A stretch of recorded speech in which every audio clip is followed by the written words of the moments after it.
recording on the cloud. Okay. So we left off the other day. We were talking about the neuromuscular system. We're talking about muscles. We're talking about how they function. We're talking hopefully about how that's important in some ways. We're gonna use all of this to get ourselves to a place where we try and understand how we get a certain amount of force so that we can do a certain movement, right? And how we control all of this, which lets us be physically active, which lets us exercise, which improves our health, which improves our fitness, okay? Improves our health and improves our fitness. So we talked about the kind of muscle fiber side of things the other day. You guys remember when I said there was a sarcomere? What does that mean? Not like the muscle fiber part, the small part of the muscle fiber. The small part of the muscle fiber. Close. That is a correct statement. Can you be a little bit more specific? Like the part that actually contracts. Yes. Yes, that's right. Okay. What if I say myosin? What comes to your mind? Myosin.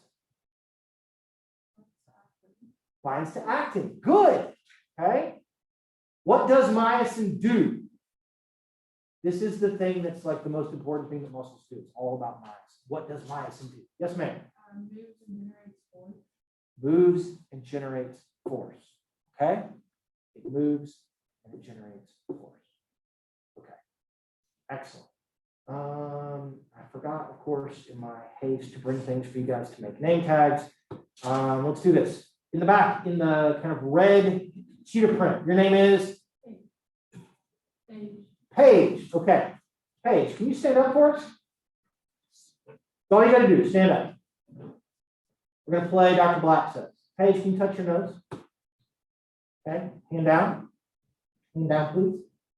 No, just from the nose, just down. Just back up. Sorry. Okay. Can you, like, go up on your toes? Okay. Back down. Thank you. Wave one arm up over your head. Okay. Way up over your head. Show us your range of motion. Okay. Excellent. How's Paige doing that?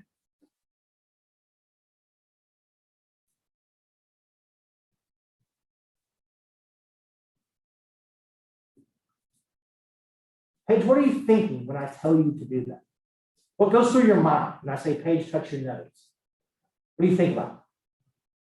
Move my hand, my nose. Okay, move your hand to touch your nose. Okay, thank you, Paige. You can sit down. I appreciate it. Okay. What I have demonstrated to you guys is what's called voluntary control of skeletal muscle, right?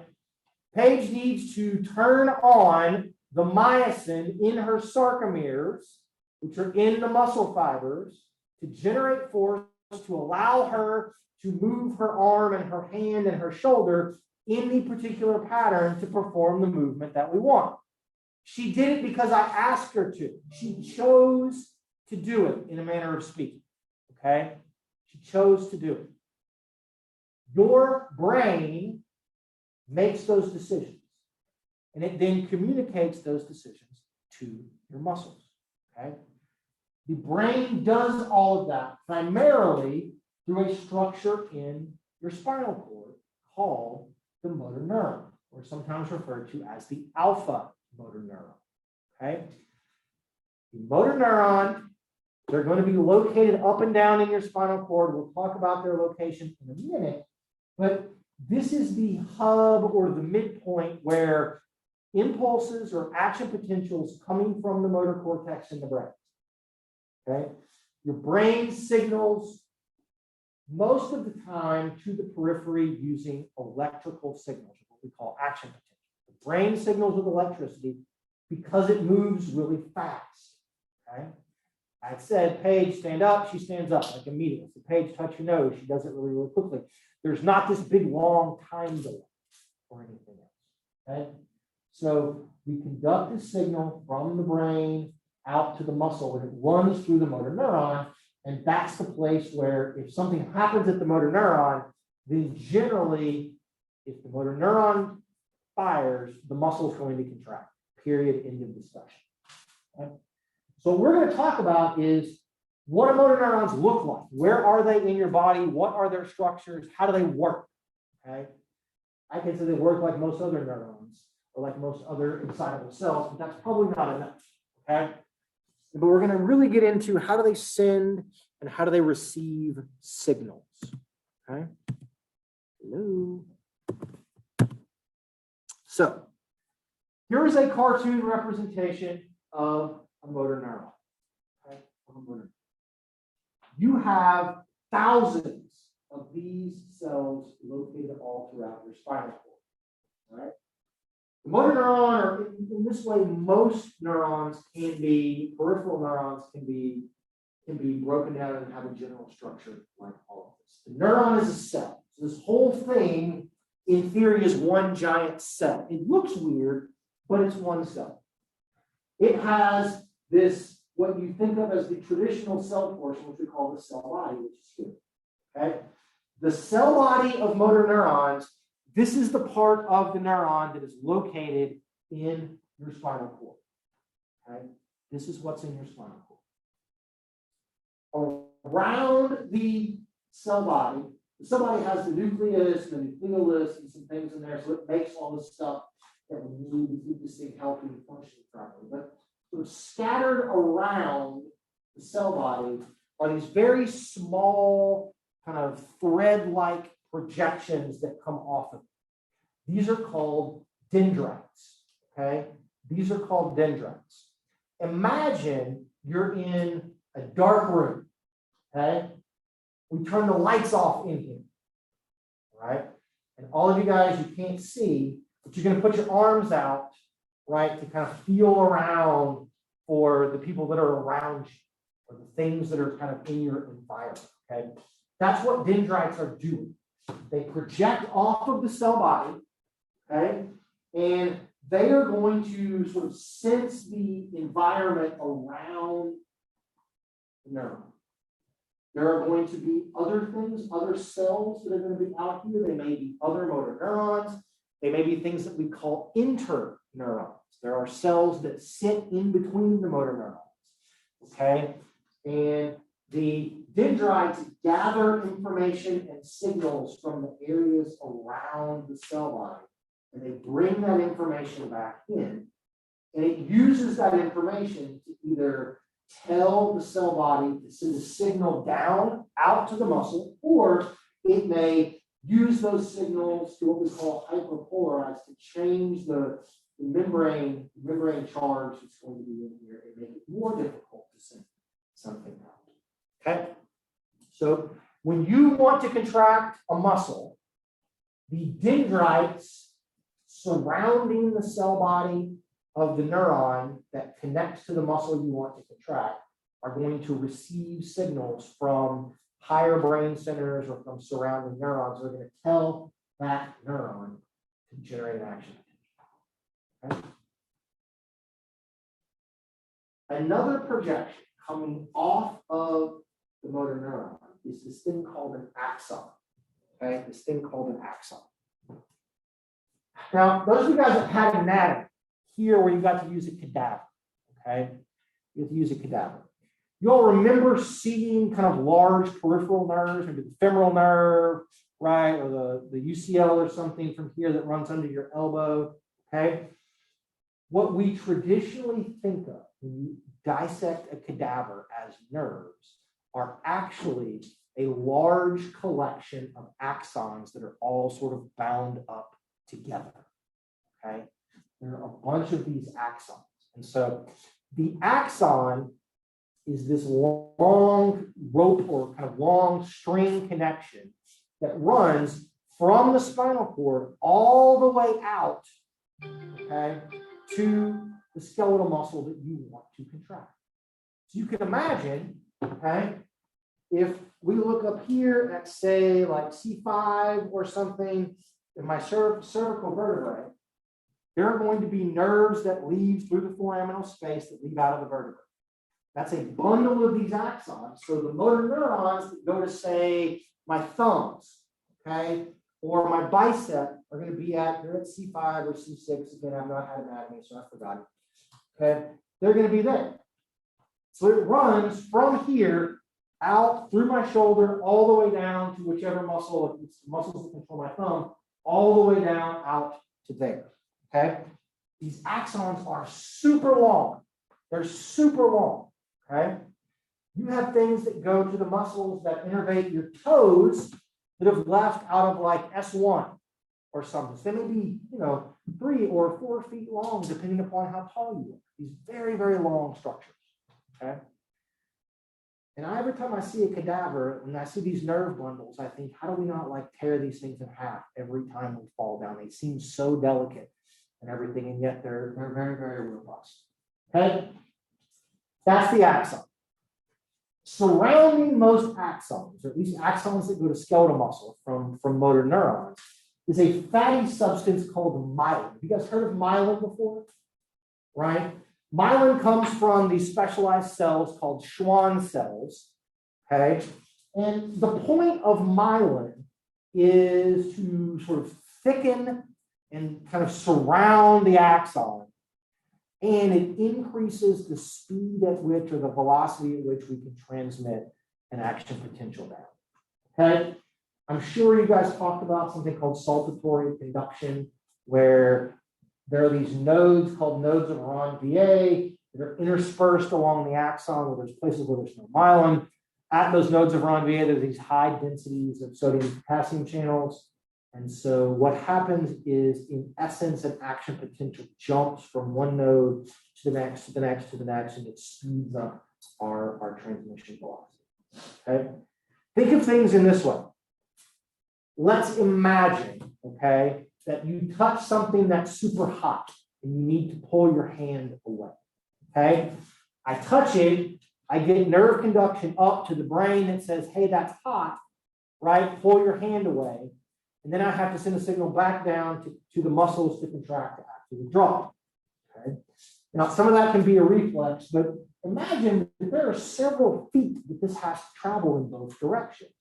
And so if the velocity of travel of action potentials is too slow, I may leave my hand on that hot thing too long and get significant tissue damage. Okay?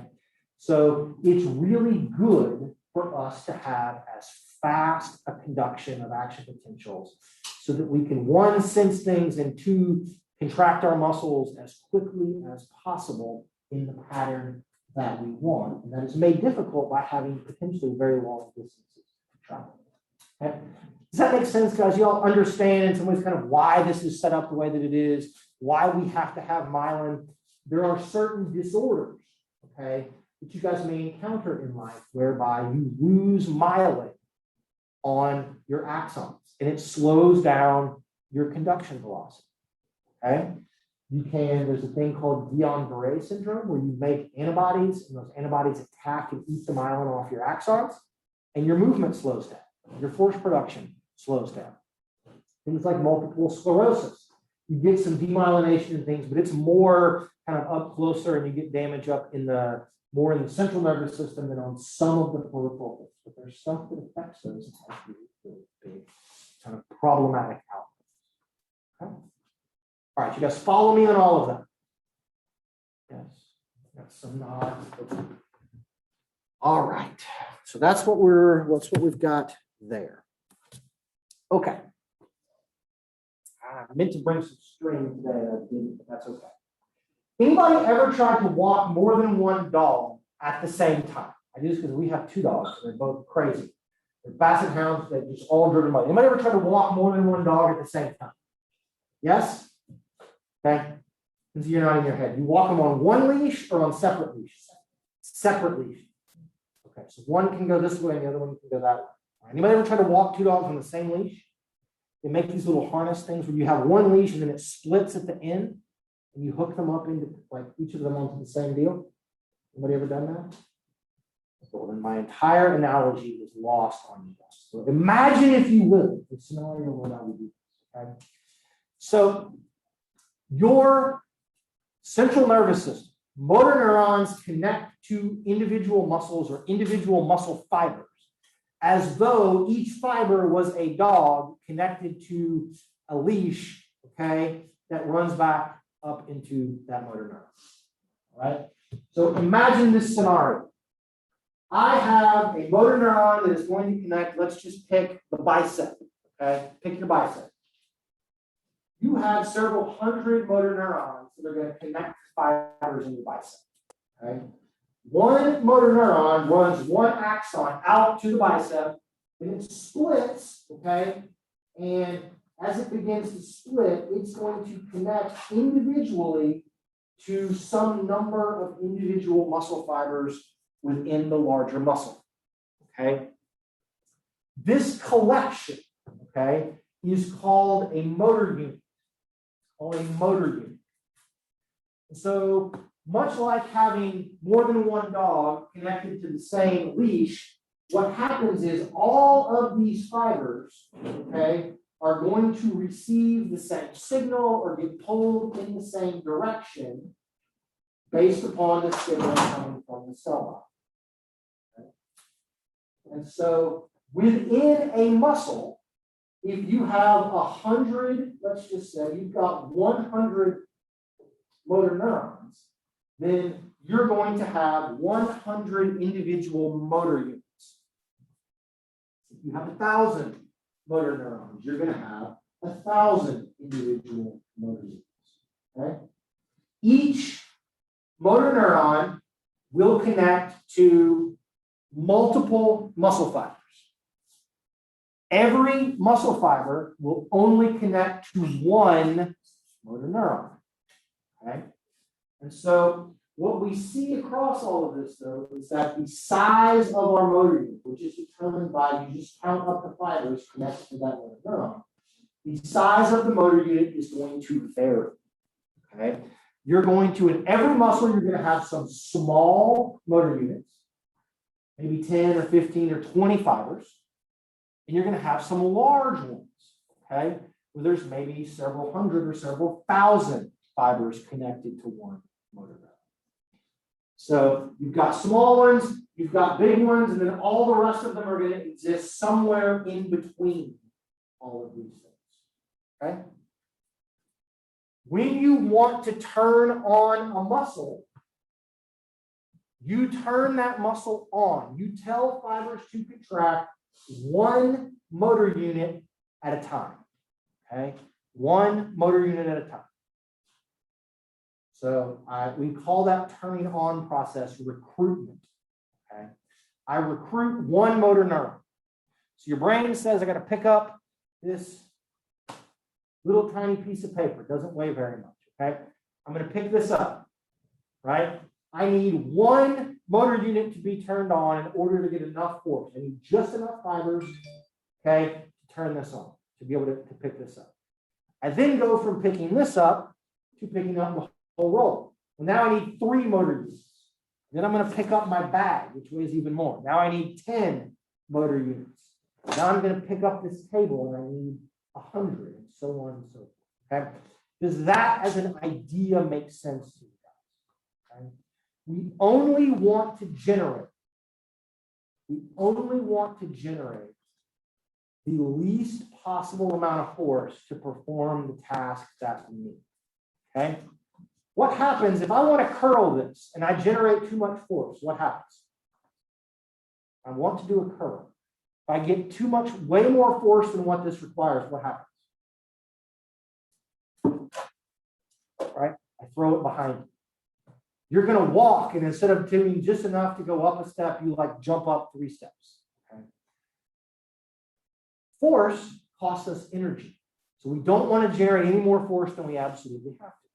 And so by having this sort of way that motor units work, it allows us to have very, very precise control over how much force we're going to generate.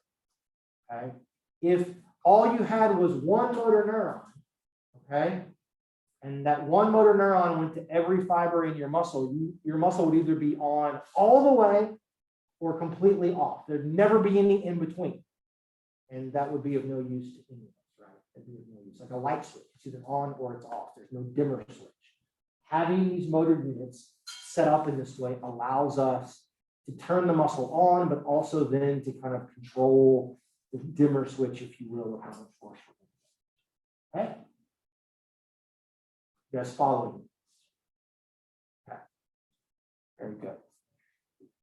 Now, one more layer of complexity on top of all of this that I hope will make sense. Okay? You guys remember last time we talked about skeletal muscle fiber types? You guys remember talking about fiber types? Who remembers the three kind of types of muscles, fiber types we talked about? Who remembers one? Type 1. Type 1 or slow, okay? Who remembers another one? Type 2X, okay? There's one more. 2A, very good, okay? We've got type 1 or slow twitch, 2As are kind of in the middle, 2X are our fastest ones, okay? Every fiber in a given motor unit has the same fiber type, okay? Has the same fiber type. I told you guys that your fiber type was determined by genetics and we can't change that, okay? Weirdly enough, one of the things that we think primarily controls what type your muscle fibers are is the motor neuron to which those fibers connect, okay? So you have what we would think of as slow twitch motor neurons. So all of the fibers that motor neuron connects to are slow twitch. And you have 2A fast twitch motor neurons. All of the fibers there are 2As, and you have 2X fast twitch motor neurons. We know this because we haven't done this in human experience because it would be probably unethical, but in animal models, we can take the axons from one motor neuron, cut the axon from, we've got a slow motor unit, we've got all slow twitch fibers, we cut the axon to that one. So we cut this one would be slow, this one's 2A. We cut, and then we swap them, okay? You reconnect them, but you swap them around. So if these fibers were slow when they were connected to this motor neuron, we cut it, we hook them up over here, and the fibers become type 2As. We cut this one, right? These were 2As. We cut, I connect this motor neuron, they now become type 1. It's Y, okay? This becomes really important with aging. There's a reason grandma is slow. All of her axons that go to her fast twitch fibers, a lot of them have gone away and they could reintegrate. We'll talk about it. We'll reintegrate. Right? So in a motor unit, all the fibers are the same fiber type. Also, type 1 or slow twitch motor units tend to be small. They tend to be small. They have fewer fibers in them. Whereas type 2A tend to be in the middle, 2X tend to be really, really big. Okay? This will become important in sort of how and why we turn on which fibers first. Right? So let me go over to my next slide here. Oh, no, but it's not the next one. Okay. Before we talk about how we actually turn these things on, let's talk about location. Here is a cross section of your spinal cord. Okay, you have your individual vertebrae, C1, all the way down, right? And we're going to come through here, all the way down through, what is this, like S, all the way down to like S5 down there. Okay, what you guys can see is that in general, upper body muscles are in the cervical to kind of high thoracic vertebrae. You don't have a lot of skeletal muscle innervation kind of through mid-thoracic and those kinds of things. You get some internal and external intercostals that go to your lungs, right? Low in the thoracic vertebrae, we're going to have abdominal regions. So some of those, your ab muscles, some of your low back muscles are going to be there. Then we get into lumbar, you've got most of your lower body muscles. So it kind of goes from top down, hip flexors, knee extensors, dorsiflexion, right? Toes and those things down here at like L5. Plantar flexors, which this is going to seem a little bit weird. Plantar flexion is lower than the toes, but that's what we're getting here. So you've got like soleus, gastroc is here, TA is going to be up here, and then way down at the very bottom, we're going to for the most part have like bowel and bladder function, those kind of things going to go on. Okay. All of the motor neurons that go to a certain muscle, okay, or a certain region of the body, tend to be clustered together in the same region in the spinal cord. So like all of the motor neurons that go to the triceps are going to be right next to each other at C7. Okay.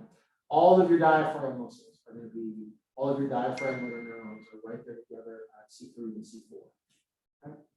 And so this creates a setup where it has positives and it has some negatives. Positive wise, every motor neuron is going to get a signal from the brain at roughly the same time. So if you need to turn on every motor neuron that goes to, say, your knee extensors, so you can run or jump or do something, they're all in the same spot, so there's no time lag from one to the other. Okay, that's good, right? That's good. The problem is because they're all in the same place, is if we get damage to some of them, you're likely to get damage to a lot of them. If you get damage to the spinal cord, then you're going to lose basically function. You may lose function to entire muscle groups because you've damaged the spinal cord or severed the spinal cord at certain locations. Okay, and so that's kind of the good and the bad of the trade-offs that we're going to have in this case. Now, anybody ever had back pain? Anybody ever had sort of peripheral muscle weakness or tingling or something from all of those things?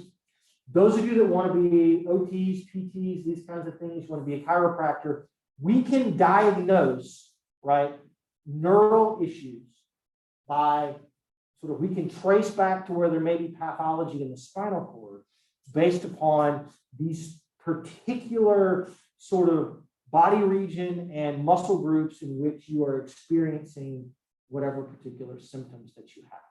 An example, okay?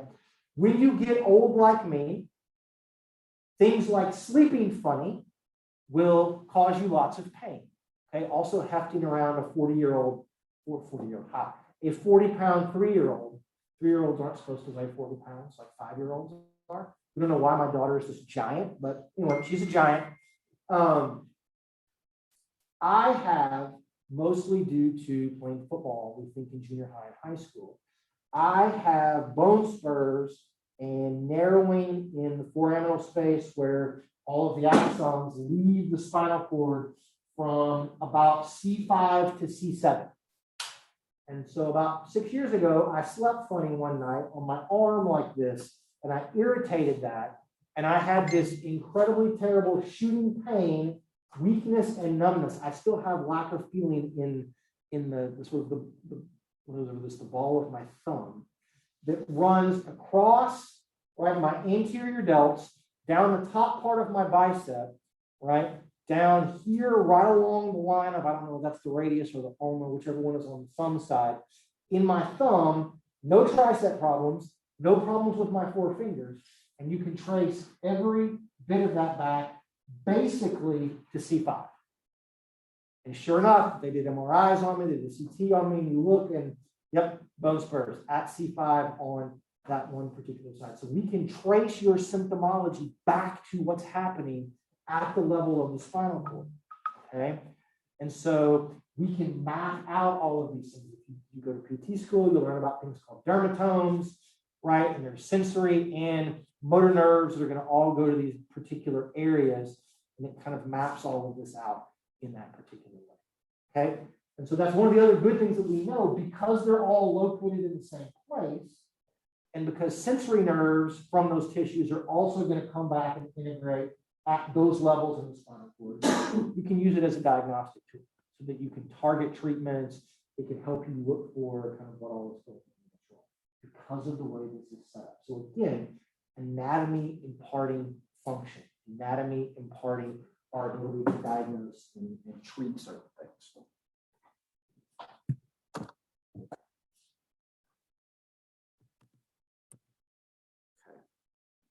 So I assume from physiology that you guys talked about action. Kind of, sort of, maybe I'm seeing some nods of heads. Okay. We're not going to go into all of the detail that I assume that you guys did. We're not going to talk about sodium. We're not going to talk about potassium. We're not going to talk about sort of the ion channels and voltage gated channels and all of these other sorts of things. All I want you guys to really know is that an action potential is a brief electrical charge. It's an electrical signal. Okay? We say that an action potential is propagated because it moves. In a sense. Propagation means move. So it's a moving change, a moving electrical signal, right, that moves along the membrane. We call it a membrane potential. What that means is that there's this difference in charge from one side of the membrane to the other. And so when you get an action potential, it travels down these excitable membranes. It goes really, really quickly, right? This is the primary way, as I said, that we signal from the brain out to skeletal muscle. There's a couple of steps in all of this where we're going to use physical or neurotransmitter signals rather than electricity. But in general, in the nervous system, a lot of it is through electricity. This is good because it's very fast, okay? Very, very fast. It goes in one direction, so you only can send a signal in one way. You don't have to worry about stuff backing up on you, okay? And because it's fast and it's on and off really quickly, it allows us to quickly and precisely control movement. Okay? Quickly and precisely control movement. An action potential is the very first step in a muscle contraction. An action potential in your motor cortex. Even argue in the pre-kind motor cortex when you're thinking about contractions. Okay, this happens. Action potential in the brain. Action potential moves down the spinal cord. It travels through the neurons in the spinal cord until it reaches the motor neurons for that particular muscle. The motor neuron generates an action potential. It keeps moving down the axon, and it moves all the way down the axon out until it reaches right where that axon is going to come into close contact with the muscle fiber. So this is what we do. So if we give you something that blocks action potentials, you can't move. Anybody ever had local anesthetic? It like shoots you up with something and you can't feel it? All that's doing is blocking, and you also can't move while that's happening, right? All they're doing is they're blocking sort of the sodium and potassium channels that are there, so you can't depolarize. You cannot send the signal, right? When they cut you open to do something, like you're activating all of those afferent nociceptors and things to tell the brain, like, hey, we just got cut open. That probably hurts, right? That stuff fires, but it can't get through the spinal cord to get to the brain, or it can't get through the peripheral kind of nerve branches that are out there. So if we do all of this, we give you a drug, then you can't have a muscle contraction, right? So oftentimes when you do these very non-specific things, this is what happens. There's a very cautionary tale that I like to tell about all of this. There's a substance called curare. Right? If you guys look at stuff, so most like snake venom and spider venom and like things like that, they're neurotoxins, right? And they prevent contractions, or they cause a contraction to happen all the time, and then your muscle gets fatigued and you can't, and then your diaphragm, you can't breathe, and then you die. That's how most sort of neurotoxins work. So way back in the old days, there's a thing called curare, which is a compound, and what they thought it did was they thought it was an anesthetic. This was back before we had xylocaine and novocaine and these kinds of things. And what they did was they would give people the curare, and they couldn't move. They also thought that meant to block sort of pain. And it turns out curare is very specific. It's a very famous experiment. The curare is specific to blocking a field cold, so you can't move. But it does allow for afferent transmission. And so what they figured out was they're like cutting on this guy, and he couldn't move and he couldn't talk to tell them that it was hurting, and yet it was hurting. And those things. So they thought like, oh, this is going to be a great anesthetic, like, you know, knocking people out or something. It was not that way. Just be careful about these kinds of things. Okay. All right. So that's action potentials. That's how these things are going to work. All right. Now we're going to talk about, we've moved from the brain down the spinal cord, we've moved through our motor neuron, we moved down the axon. Let's talk about this kind of last step of getting from the nervous system into the muscle. So the area where the axon ends, and it essentially meets the muscle fiber, is called the neuromuscular junction. Neuromuscular junction. This is a very, very, very highly specialized structure. Okay? And here, again, the way the structure changes, the way the structure is set up, is very precise and very specific to the function that we want to have. Okay? So, a couple of points here. The axon or the end of the axon never makes physical contact with the muscle fiber. Okay? It's you putting your hand right up next to your neighbor's face, but not actually touching. It's right here, it's not touching. Okay? So there's no physical connection. Because there's not a physical connection, it's not going to be an action potential that will sort of transmit the signal from the nerve into the body. Okay? So electrical signal all the way up to the junction, then we have to have a physical signal to cross this tiny space. Okay? This makes no sense to me. I don't know why we would do it this way, but this is how it is in the entire sort of all of the intermediate. Okay? So the signal that we use, the physical signal that crosses the membrane or crosses from the nerve to the muscle, is a neurotransmitter called acetylcholine. I want you guys to know that. Okay? Acetylcholine. The end of the axon, this area here that kind of bulges out, looks like a bulb. This is called the bouton. Okay? At the end of the bouton, there are all these little things called vesicles. Vesicles are just like little storage sites inside of a cell. There's all of these vesicles that contain acetylcholine. Okay? You're going to get a signal, it's going to come down, you're going to get to a certain place here on the bouton, you're going to activate what's called a calcium. It's a calcium channel that's sensitive to the action potential. Calcium comes in, and then you release all of these vesicles. These vesicles are made up of phospholipids like the membrane. They stick themselves in the membrane, they dump the acetylcholine out. This area here between them is called the primary and then the secondary neuromuscular plexus. Okay, so it dumps the acetylcholine into the space. The acetylcholine then comes across and it binds to receptors of the membrane, which is called the acetylcholine receptor. The acetylcholine receptor does some fancy things, and what ends up happening is you get an action potential on the circle. So we go from electrical signal, physical signal, back to electrical signal. Okay?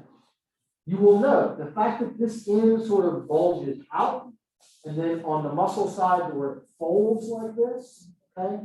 These things do two things. Well, really, it does one, but it increases surface area. Okay? It increases surface area. Right? Think of it like your small intestine. Your small intestine is giant, has all these folds in it, right? So you have all of this area for absorption. So by having more surface area, there's more places to put acetylcholine receptors so that we can make sure that when I dump a little bit of acetylcholine into the junction, that it binds to a receptor. That gives me more precise control over turning this muscle fiber on and off. Okay? So we release a little bit, we bind, we get all of this, and it shuts off. Okay? Once acetylcholine binds, it's broken off by an enzyme called acetylcholinesterase. Acetylcholinesterase. Okay? Happens very, very fast. So you get fiber on, fiber right back on. Fiber on, fiber right back on. So if you want to continue a muscle contraction, your brain has to constantly send these signals down through the motor neurons to get this constant release of acetylcholine to keep generating action potential. Okay. Okay. Questions, comments, concerns? You guys look tired.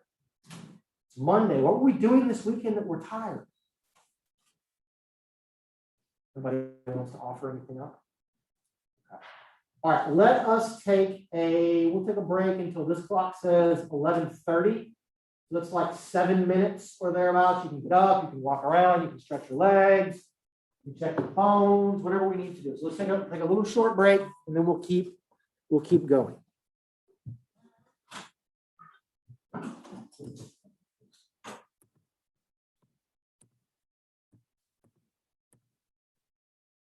So the next step, after we've got acetylcholine across the junction, the next step in getting actin and myosin combined together to be able to do something is to move our signal along the skeletal muscle membrane, along the sarcolemma, down into the T tubules so that we can release calcium from the sarcoplasmic reticulum.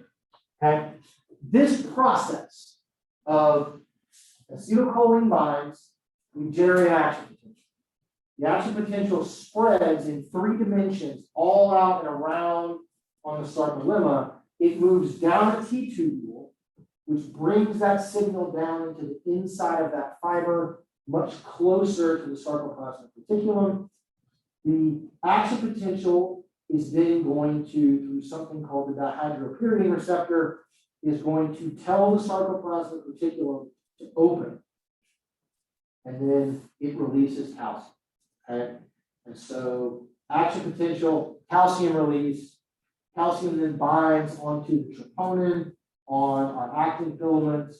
It changes shape, moves tropomyosin, actin, and myosin.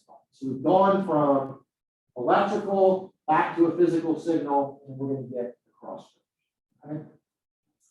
The process of electrical signal to calcium release is called excitation contraction coupling. Okay? Excitation contraction coupling.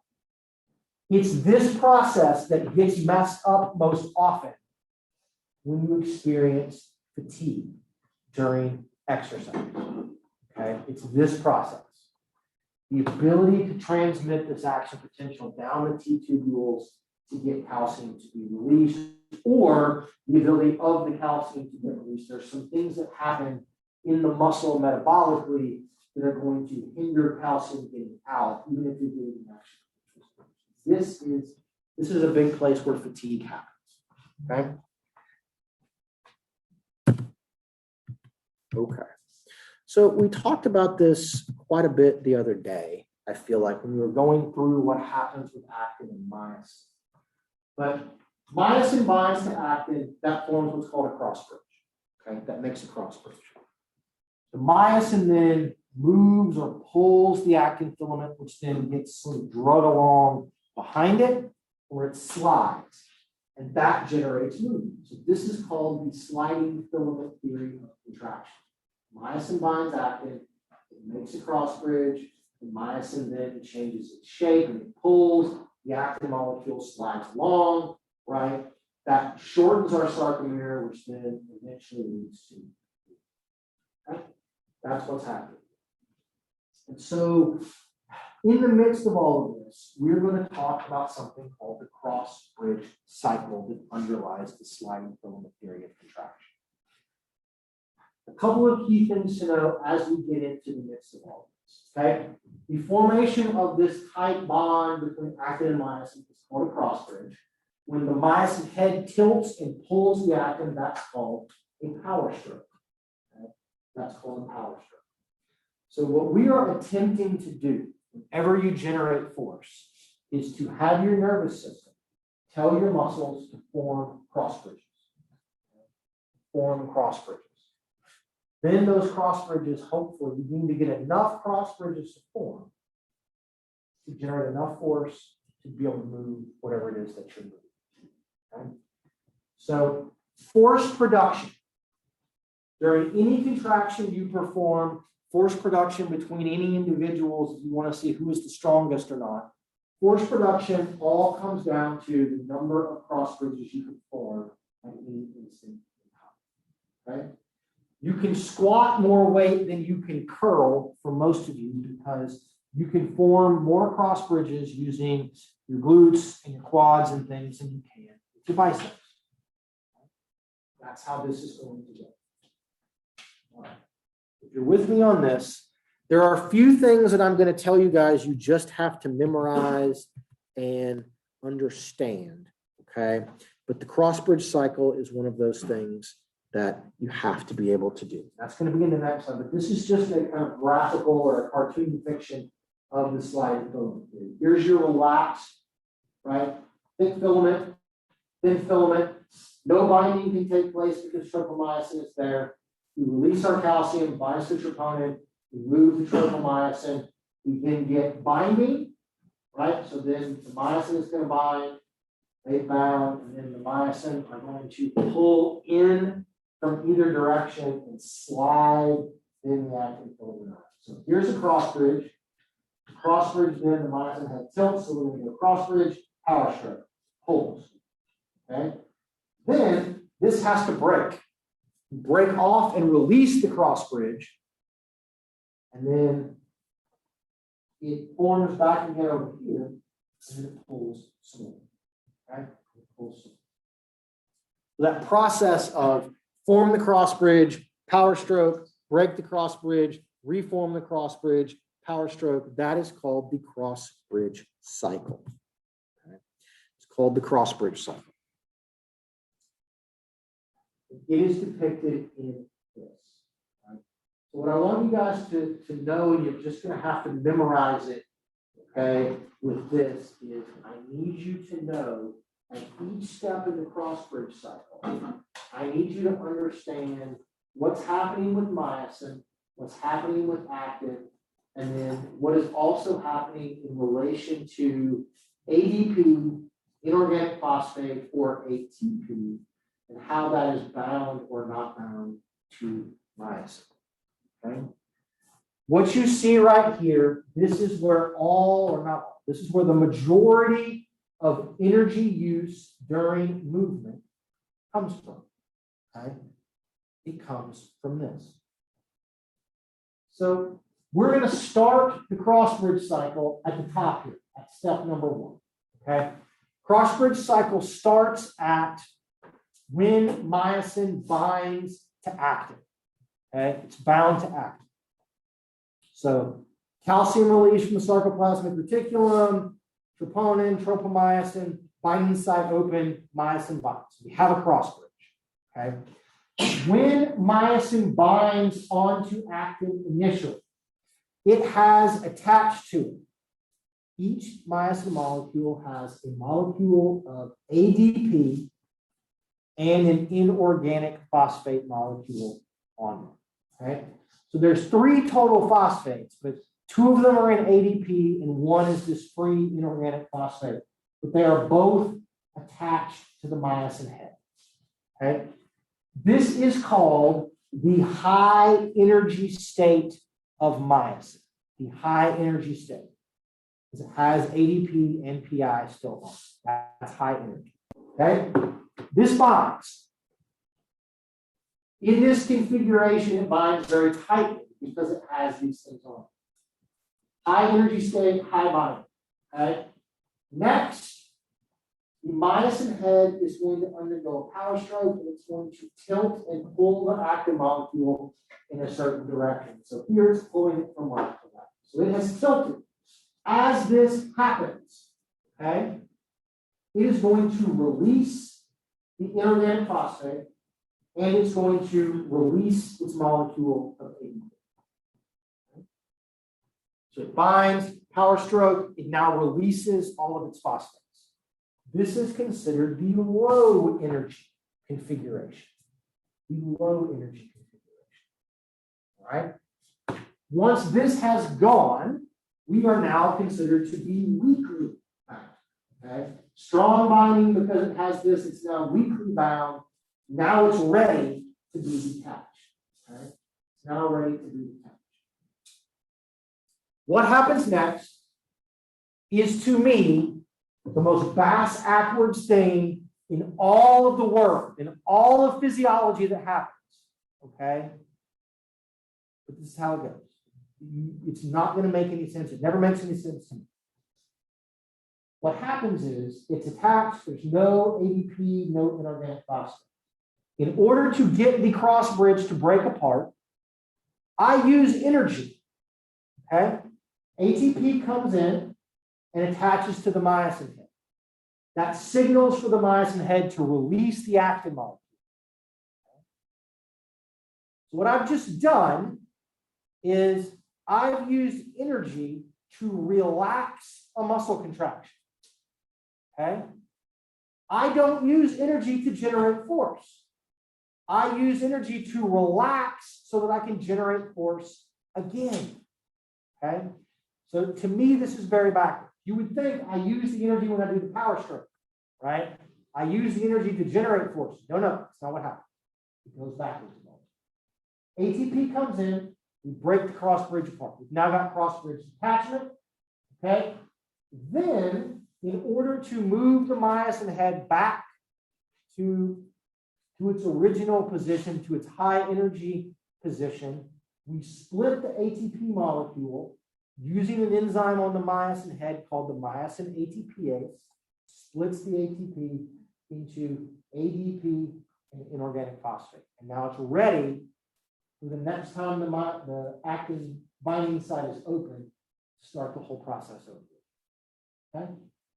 So I need you guys to know this, to memorize this, and to understand what the myosin is doing, what the actin is doing. The actin really is just kind of there, and what's happening with ADP, ATP, and inorganic phosphate. Okay?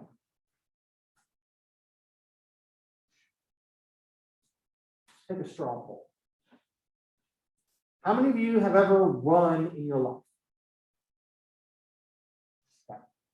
How many of you have ever run going downhill? Okay. Is it easier to run downhill than it is to run on level ground or going uphill? Several of you are nodding your head yes. Do you know why that is? Why does it feel easier to go downhill? It all has to do with the Crossbridge cycle. When you run downhill, it doesn't cost as much energy because note, what's happening here with the Crossbridge cycle is that I need energy to break the myosin off so that I can continue to pull and shorten the muscle. When I run downhill, my primary mover muscles like my quads and my gastroc and my soleus are not in fact shortening, they're lengthening. They're doing an eccentric contraction.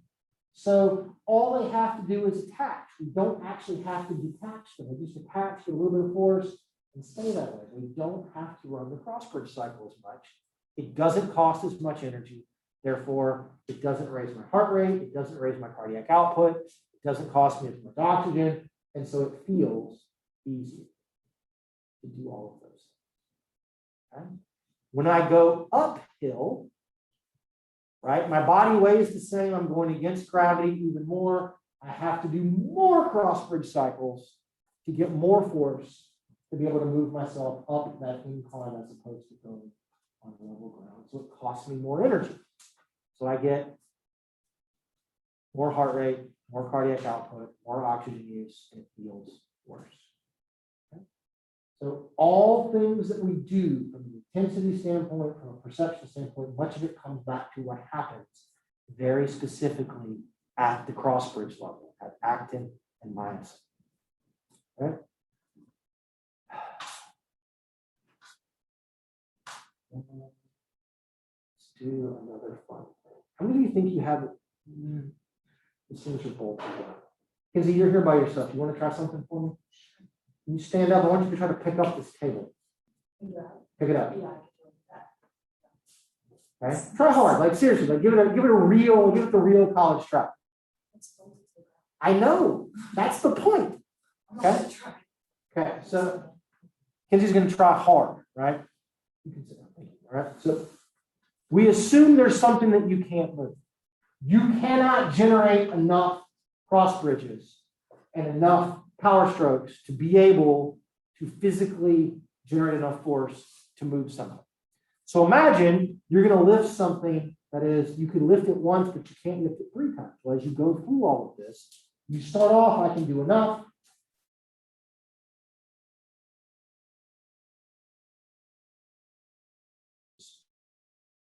You run out of that ability either because of a lack of energy or you just don't have enough muscle left. Right? You turn on all the muscle that you have. So unfortunately, probably all of us, not just Kinsey, have enough muscle to physically be able to lift this thing out of the ground with these bolts on it. I'm sorry, Kinsey. Okay? Does that make sense? So lots of stuff that happens all comes back right to this. Okay? All comes back right to this. I don't seem nearly impressed enough by all of this. I've explained life to you. I've explained energy use to you, all in like one slide. No? Okay. I know. It's Monday. There we are with those things. All right, so we talked about this. I don't know why this thing turns on in the backwards direction. All right. Another thing that I want you to know that will visit you on the test is this idea that one of my grad students in their infinite wisdom coined cognition to contraction, okay? It goes from thinking about moving to actually getting actin and myosin to interact, generate force, generate shortening, generate movement, okay? When I think about moving, and I get an action potential in the motor cortex that moves to the spinal cord, right? Action potential to the spinal cord. More action potentials down the spinal cord to the motor neuron. The motor neuron generates an action potential, which means it's been recruited, right? We're going to recruit that motor unit. Then down the axon to the junction, release acetylcholine, binds to its receptor, action potential on the sarcolemma, travels along the sarcolemma until it gets to a T-tubule. It goes down the T-tubule. That signals calcium to be released from the sarcoplasmic reticulum. Calcium binds troponin. It moves tropomyosin. The binding site is now open. You get actin and myosin binding, and we run the Crossbridge cycle. If you want to continue contracting, which is pretty much all the time when you do something, is this whole process just goes over and over and over again. Okay? Until you run out of energy down here and you can't do it.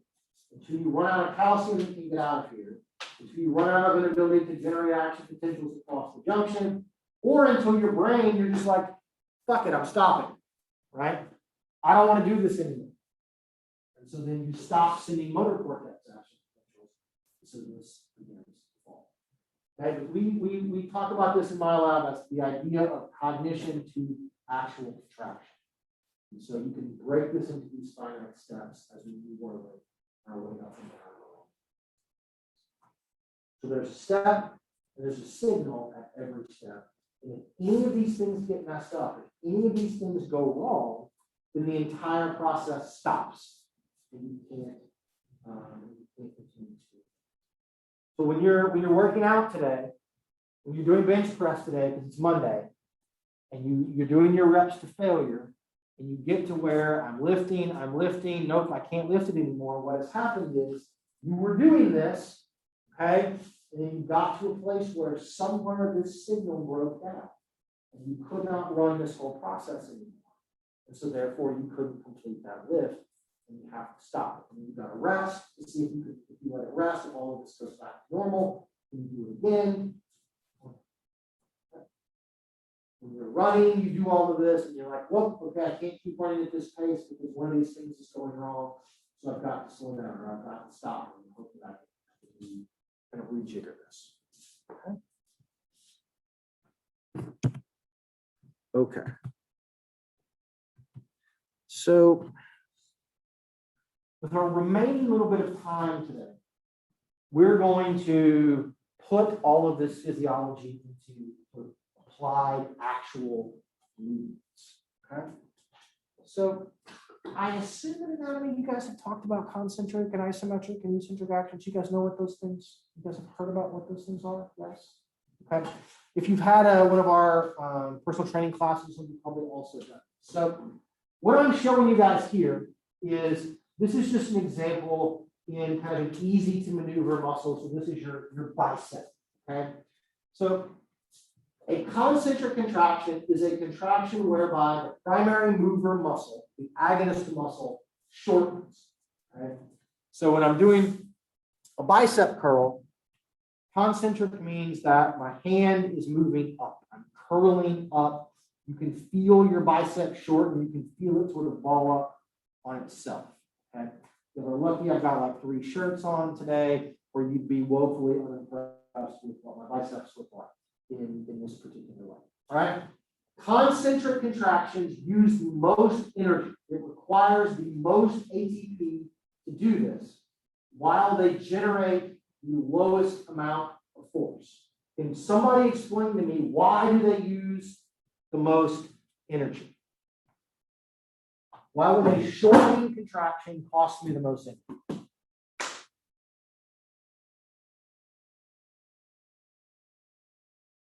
Yes. Because you have to move the weight in a direction that you have to have the most contraction for. Right? Okay.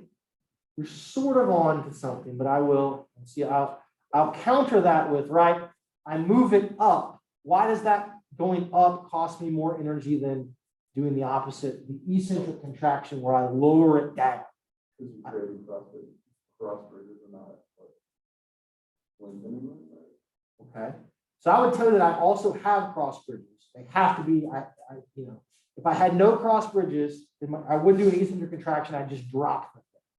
But we're close. We're getting there. I was kind of gonna say because you're actually contracting and you're doing like all this sliding filaments or sliding and there's cross bridges being formed. Okay. Let's go back. Where do we use energy in the crossbridge cycle? When I'm relaxing. So if a concentric contraction uses more energy, what am I doing more often in a concentric contraction than the other types of contraction? Relaxing. Relax is probably the wrong word for us to use. But what happens at the level of actin and myosin when ATP binds? What happens to it? What is happening that causes that relaxation? It disconnects. What that tells us is that in a concentric contraction, I am having to disconnect and break apart actin and myosin more times than I am under isometric or eccentric conditions. The crossbridge cycle, the full cycle, runs more times than it does in the other kinds of contractions. We'll get to the force part in just a second. But that's why we use the most energy. That's why going uphill always is worse than going downhill. Now, in an isometric contraction, the muscle doesn't change length very much. Okay. Isometric contractions generally happen in two kinds of conditions. One, it's like me with my phone. I'm here and I'm just holding it steady, right? I'm holding it steady. My bicep is not really getting any shorter. It's not getting any longer. I'm able to generate just enough force to hold this in place, okay? That's one kind of isometric contraction. Another kind of isometric contraction would be this. I'm going to try to curl this, right? The external load, external sort of thing I'm trying to move, weighs so much that I have no hope of generating enough force to move it. So I try as hard as I can to curl up. This thing won't go, so my muscle cannot shorten. So those are the two general scenarios where isometric contraction happens. We can get a little bit more force under isometric conditions than we can under concentric conditions. We'll talk about that in a little bit. And it uses less energy. Because we use the energy to break the cross bridge. We use the energy to move myosin back to its high energy state so that when it binds, it can further shorten. It can do more power strokes. As I hold this here, it's not moving. There's no need to do excessive amounts of power strokes at the cross bridge.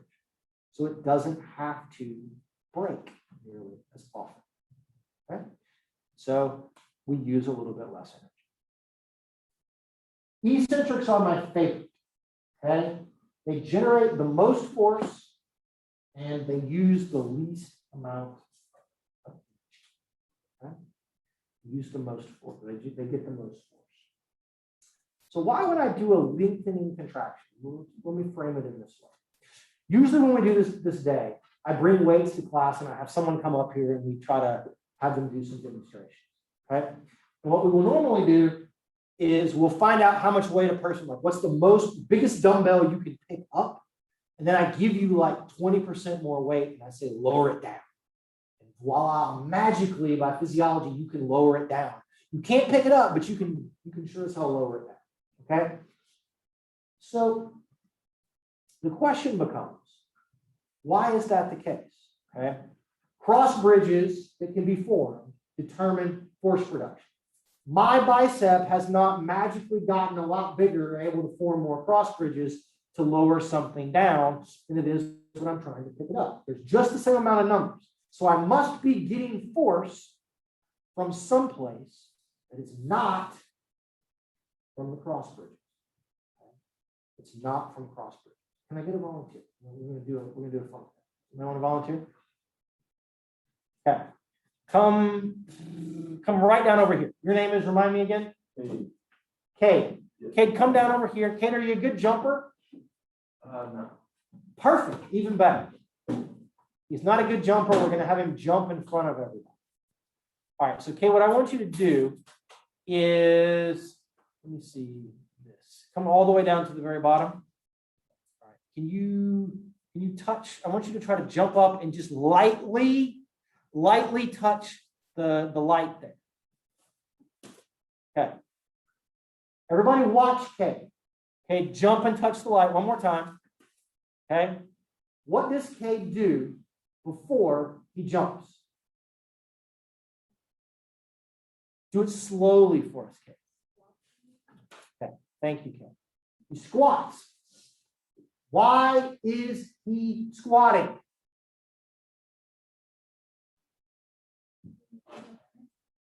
To pick up energy, okay? Where is that energy coming from?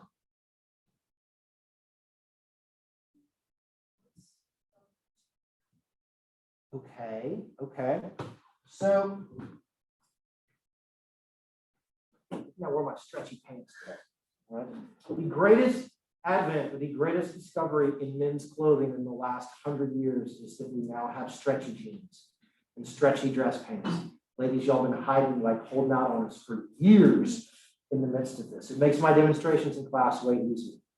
So, quads. Think about what's happening in my quads, okay? As I go down like this, as I sink, okay? What is happening to the length in my quads? What kind of contraction am I doing? Eccentric. I'm lengthening my quads. They're stretching, okay? Muscles have connective tissue in them. As they stretch, I also stretch ligaments and tendons. What are connective tissue and ligaments and tendons made of? You guys know?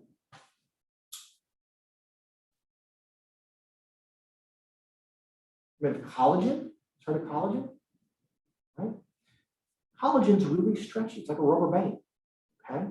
As I do this, it's like stretching a rubber band around my muscles, through my ligaments and my tendons, in the muscle that is getting lengthened. Okay? When you want to shoot a rubber band across the room at somebody, what do? You pull it back, right? I'm storing potential energy, and then I let go, and it shoots off. Okay? So, when you do eccentric contractions, one of the things that you get is collagen doesn't, it stores energy as it gets stretched because it doesn't want to get stretched. So as you pull on it, it stores potential energy that when it can release when it goes back to its regular state. So there's a certain amount of force that's required to stretch it out. You then get that equal and opposite force when it gets let go. So when you want to jump, you do what's called a stretch shortening cycle. Stretch the quads, jump. Okay? You want to throw a baseball or a football. Stretch, throw. Lengthen, shorten. Okay? Stretch, store more energy, and then let it go so I get energy or the force from my actual actin and myosin plus the stored stuff that's in the ligaments and the tendons and the connective tissue. And that is why eccentrically, I can lift more weight. I can lower more weight down because I've got the resistive force from the cross bridges plus that extra stuff that the collagen and stuff in the connective tissue is going to provide to resist against gravity pulling that thing down. Okay? And that's why we can do all of this. So if you see people sometimes, they will do eccentric specific exercise training, right? You will do things. Anybody ever done a thing called a depth jump? right? You get up on a box and you jump down. Like I would stand on this and I would jump off, right? And you're doing an eccentric contraction as you land, and you're working your muscles eccentrically in this way.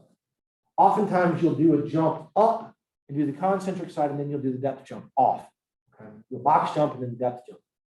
People will train, if you get a partner, and what they'll have you do is you'll take the bar like on the bench press and you put it out here, and somebody will help you, and you'll just lower it down, and then they'll pick it up for you. And you'll just lower it down. And in doing that, you can lower down more weight and potentially apply more weight across your muscles and your joints and things than you could ever hope to pick up. And so there's some advantages to doing that sometimes. But it all comes back again to the individual cross-bridge mechanics that's going on. Okay? That's how we determine all of these different kinds of things. Okay. One of the most famous experiments in all of exercise physiology is what you see right here in front of you. Okay. This was published in 1952. It came from Brenda Biglin-Ritchie's lab.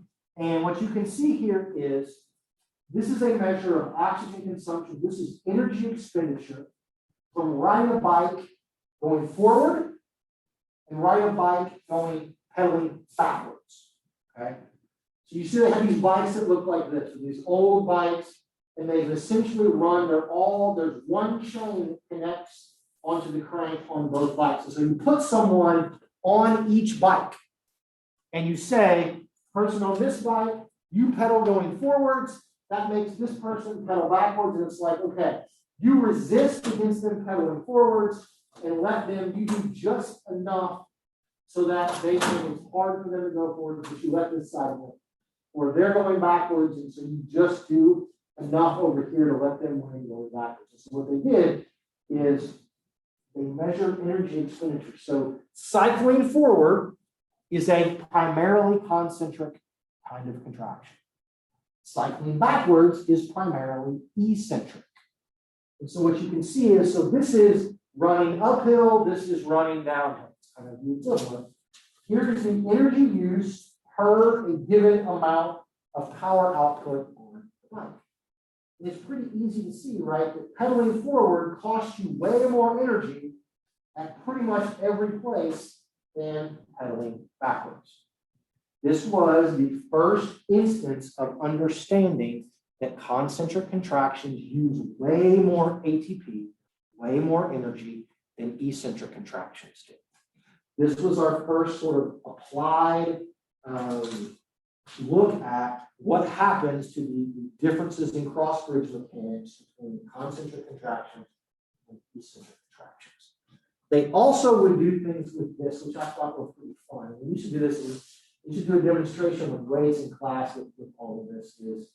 They would put big, strong guys here, and then more petite women on this side, and they would have the women kick the guys' asses at trying to do all of this because the ladies are getting to do eccentric contractions and go backwards where they're way stronger.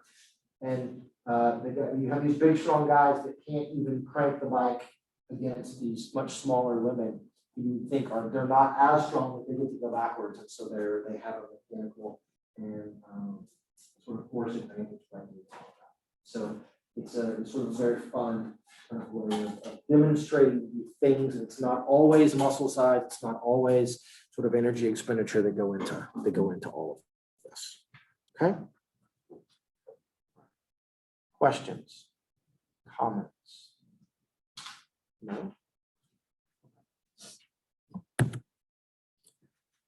Okay, so we're going to do just a little bit here on kind of the back end to talk about a couple of other things that happen. So we're going to stay in sort of big picture muscle structure. Okay.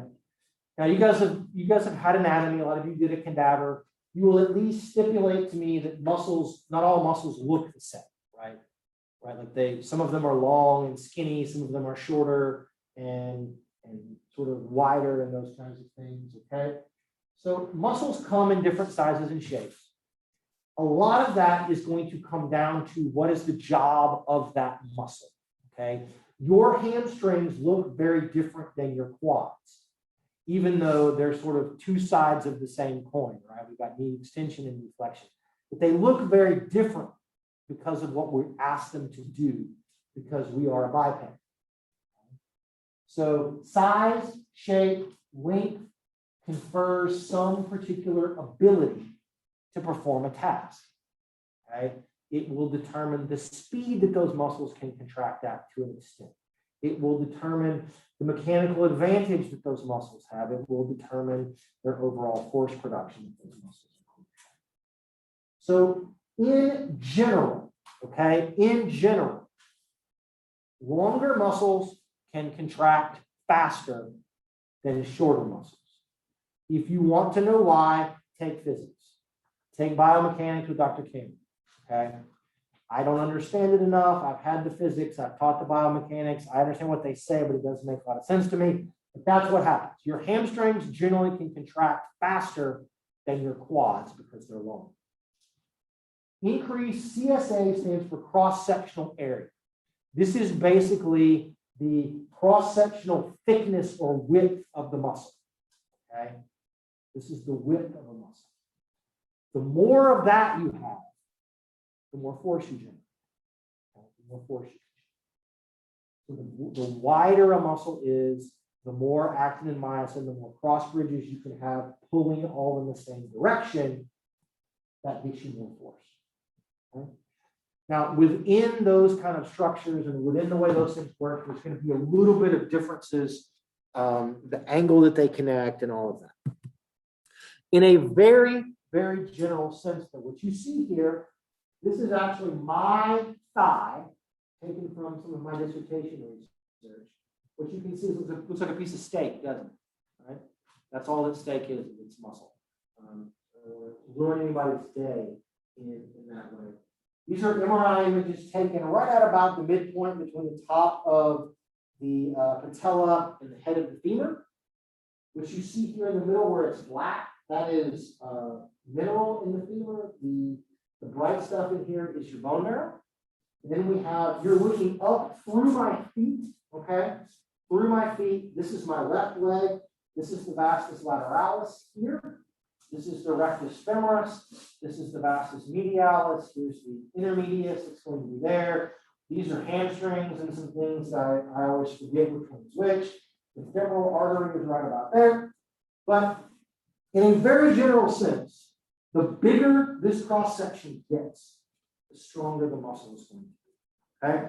If I ask all of you to look around the room and take a vote at who you think is the strongest person in class, most of you would look around and probably do some kind of reasoning in your head related to this and say, that person seems like they have the biggest muscles. I'm going to pick them, right? All other things being equal, I'm going to pick them. And that's a good assumption for us to try and make.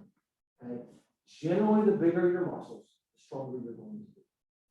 Right? We can do training in certain ways to make our muscles bigger in this way, which very often leads to them being a little bit stronger. Okay?